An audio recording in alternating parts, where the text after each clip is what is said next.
For tulo le sunga ya sala ya maeni. Ya mal la tau faya tulol matu pese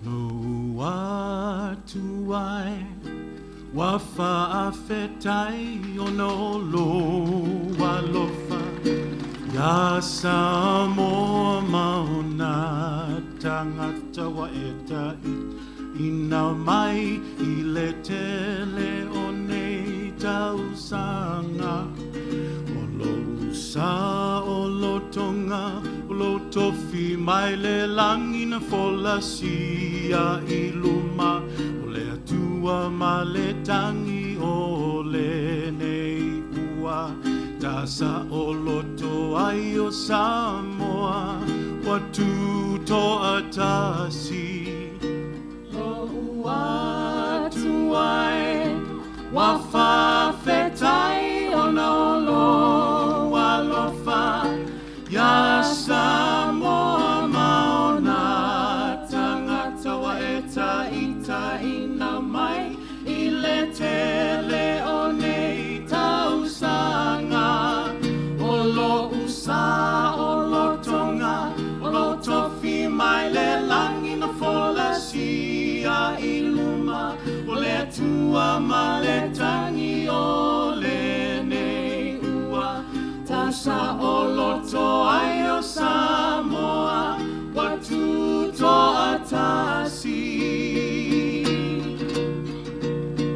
lima se fulu tau sanga loyu peli aurotau lia mai mafama na tuina ole tasa olo tonga mai isi atunu una olato pule aina fa fetai fa aya inai matua na tutu fa atasi ile tau pule ole nei lavaso le talafa solo pito Samoa watu to atasi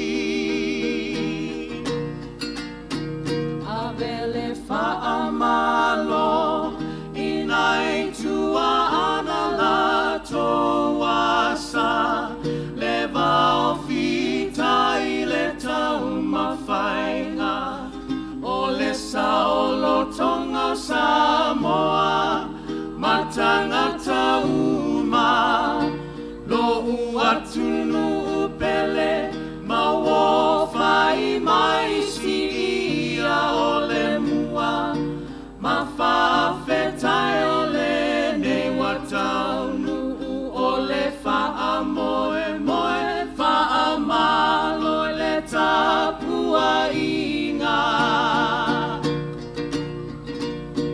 lima se fulu tau sanga loyu peli aurotau lia mai mafama na tuina ole tasa olo tonga mai isi atunu una olato pule aina fa fetai fa aya inai matua na tutu fa atasi ile tau pulea ole nei lavaso le talafa solo pito Samoa watu to atasi mima se fulu tau sanga loyu peli aurotau lia mai mafama na tuina ole tasa olo tonga mai isi atunu una olato pule aina fa fetai fa aya inai matua na tutu fa atasi ile tau pulea ole nei lavaso le talafa solo pito Samoa watu to atasi Samoa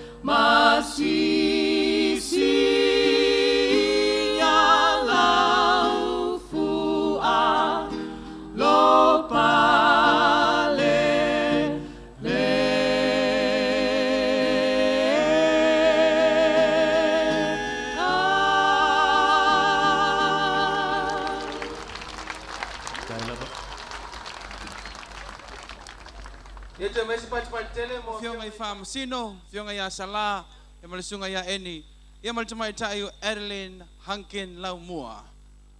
Ai malole on sai. Ia, whangasoro pea tamaiti, se pati mai, e karo whai. Lelei, launga lesi whailotu. O le whailotu ana ta ua le vi o le pi. E whapela le whainga o le tauna tāna noa i e whailotu. O le vi inga tātou te vivi iai o le vi inga e valu. Ina vivi ia o tau le nā vi inga. A uma le vi inga o nā lala lea i lalo. Ihoi, ai nganga kua i lungo o le whailoku whaimai. O le pi inga tātou te pipi iai. O le pi inga e palu. Ina pipi ia o tau ina nā pi inga. A mai le pi inga a lala mai i lalo. E kiri ako le whaifeau. Wakalai ofo langa au loko me sole. Sole, ele se pi inga o le vi inga. Aioi. Ka lole o i pua.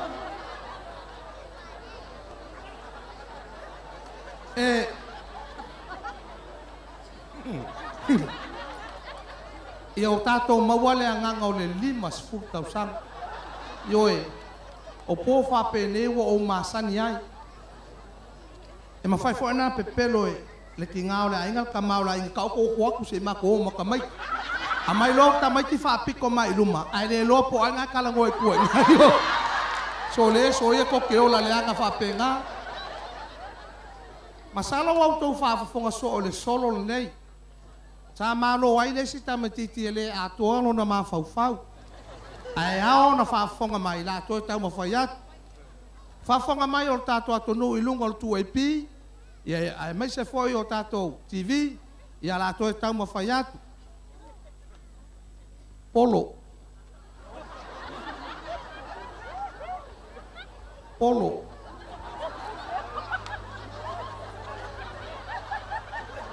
Polo. Koi ngā mea ngai. Ele a matale solo a wo o mawhauwhanga le sirean. Ke ofo ya ke opo. Le tau le whaonga ina le upo la unga mai ai le whaiwhau ya so La toi tam whaiat. Polo.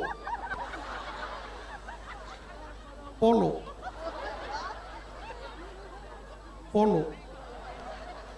O le polo e la poto a popo e fifi solo a pae ma numi a la.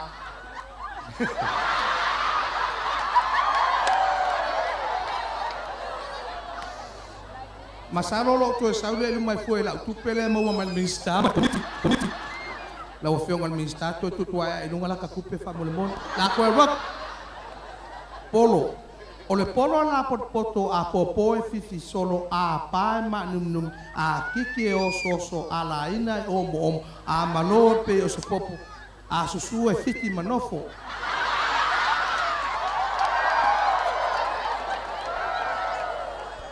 Ele Sao Paulo, Polo ai. Tai no ya oi maula ngona.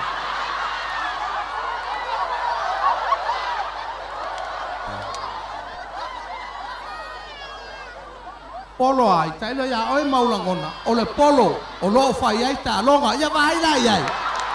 Ese el comimilo upu. Just. Ya. Masano la saulu fa fianga lea. Awa tau teu ese. E alu ala fiafi nei o tātou fia pea ai malol fa maupopo le 5,000 o kako ese mai whainga whakolonge wale ai se parange sau whai mai e lako e whai ai hey, why you little my pay yoe kani mai parangi I little your pay because you little your work umanga e ke whai sa moa ya hioi tau pau mana ia Male fa fianga, le fia. Sei pati mai.